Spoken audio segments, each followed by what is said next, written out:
Joe here with the 1926 Ford Model T Touring. We're going to do a brake adjustment. This is serial number 13,239,888.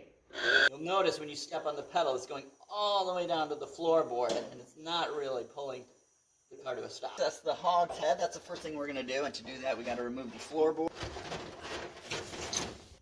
My friend Mark drilled this hole here so that I could access this a little bit easier. Pull out the floorboard. Last piece out. Last piece out. Wiggle it. Original tool set. There we go. Screws here to take out with your trusty. Get it off. These are the metal shavings from the engine.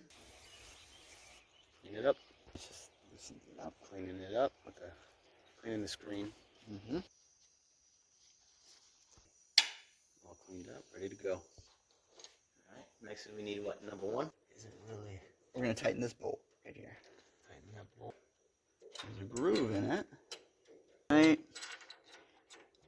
There it is. It locks right into so place. it locks in. It's got to be Nice loose and enough. firm.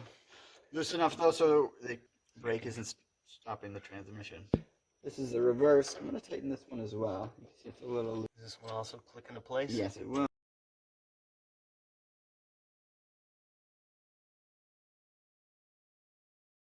Screen with the magnet. Yeah, you know this is the right way because it's going to drip the oil back into the... Put everything by hand first, and then once you get all six by hand, you can tighten them up.